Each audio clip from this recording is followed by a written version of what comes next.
everything else, there's some charlatans, and then there's some really good stuff. Without trying to put in a plug, because I have no interest in this, no financial interest, but for my money, the BCX Ultra is probably the Cadillac of the Rife technology at this point, because you've got 2,500 channels, BCX Ultra, okay, and just you can find that on the internet. You've got 2,500 channels that already pre-programmed, so you don't have to sit there and be programming channels in all the time. But you got 250 channels that you can put your own stuff in. We got one from a webcast member here. Okay. Figure it out for you. It's from Lena Toltanimi in Houston. She's asking your opinion on, did we kill Saddam or was it a ruse? She also says, thank you on behalf of all the reindeers in Lapland. Yeah, they're eating alien agenda for supper tonight. No, I have every reason to believe that Osama bin Laden is comparable to Goldman in George Orwell's 1984. You know, Goldman was behind everything. Every bad thing that would happen, it was Goldman's fault. I think it was Saddam she was asking about. Oh. Saddam Hussein. Oh, Saddam, not Osama bin Laden.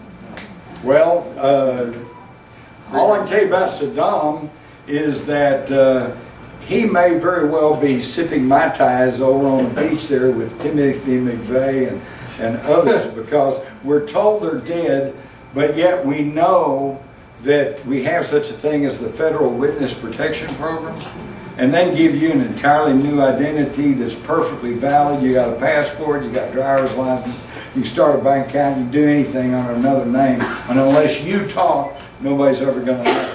And why would I say Saddam Hussein? Because after he was captured, the Russians exerted some pressure and allowed his wife to go in and see him, his wife of 25 years. And she came out and said, that's not my husband. So whoever they hung may have been one of his many lookalikes, okay? And same thing with Timothy McVeigh. Supposedly he was executed, and yet one of the only civilian persons, a woman who was allowed to attend the execution, has said publicly that, you know, it's funny, but when they hauled him out, I swear he was still breathing. So, you know, and then you have to ask yourself, How about Howard Hughes? Howard Hughes, He was alive 20 years after he died. Well, and this has been going on. There was a New York Times reporter who was all set back in the 70s to go down to South America and do a face-to-face interview with Martin Bormann, who of course has been reported dead 2 or 3 times. And when he got down there, Heinrich Müller, the former head of the Gestapo, who was by then working with the United States, forbid it. So he didn't get to have the sit down, but he said he did get to meet Eva Braun in the 70s down in South America. All right? I don't know. Who knows? All I'm telling you is most of what we think we know is probably not even true. How do we ensure in the future that our vote means something? Because it's totally, I mean, for us to vote today, if nobody voted, the same person would win that's already been selected. Exactly. That's why in my book, The $1 Trillion Conspiracy, one of the things, by the way, y'all need to get that, because in the past I've been criticized for just writing about gloom and doom, tell us all this bad stuff, and they say, you know, why don't you tell us what we can do about it? Well, in this one, I go in several pages telling, here's some things you can do about it. And one of the things we absolutely must do is return to paper ballots and poll watchers. Yes. How many of you know what a poll watcher is? Not everybody. We need poll watchers and we need paper ballots, because this computer vote thing, the Iowa caucus, okay? Ron Paul lost to Michelle Bachmann by 165 votes. That was like less than 1% of the total vote. That's how close that was. And yet, where does he get any mention? He didn't get any mention. He's not in the top tier. But Rick Perry is, even though he hadn't even announced at that point. Okay, 165 votes, and yet there was a 200 vote discrepancy between the people who said they voted and between the voting totals, okay? So in other words, there's every reason to believe that there was computer fraud and this at some point in the Iowa caucus. Now, if you assume that those 200 votes might have been going to Ron Paul, he would have won the Iowa caucus. And how could the news media ignore him then?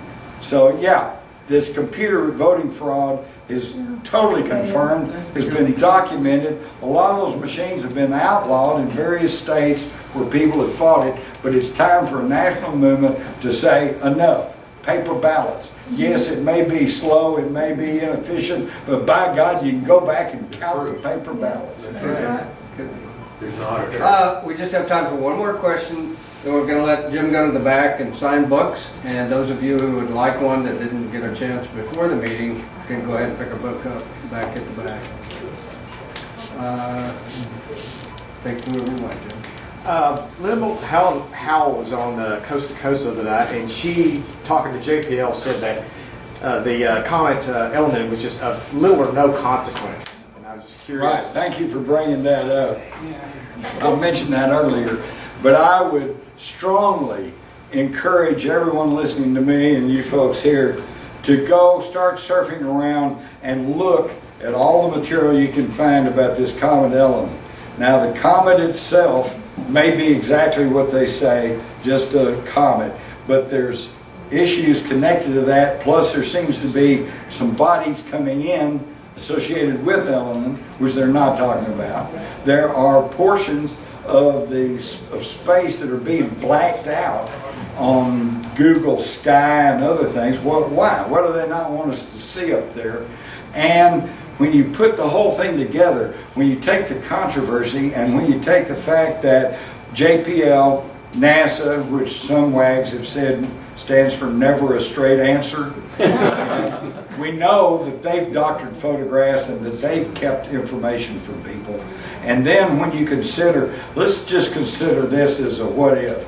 What if you're a prominent astronomer, or maybe you're a prominent somebody with JPL, and the government comes to you and says, look, we know that you found out that element is going to cause electromagnetic disturbances, which could cause earthquakes and could cause volcanoes and possibly even a whole shutdown of our electricity system and communications. But if you say that, it's going to panic people, and they're going to sell stocks, and they're going to riot in the cities, they're going to clean out the grocery stores, and you could very well be personally responsible for thousands, if not millions, of deaths. That'd be a pretty strong incentive for you to kind of clam up and toe the party line, wouldn't it? So I'm not telling you that's the case. I'm saying there's an issue there. It's not being talked about, just like Ron Paul, just like the dead Gulf of Mexico, just like Fukushima, which is still spewing, just like the Chinese missile launch off our coast. So get on the internet, start trying to study for yourselves and figure out if there's something to element or not. Okay, folks, let's give Jim an epic round of applause.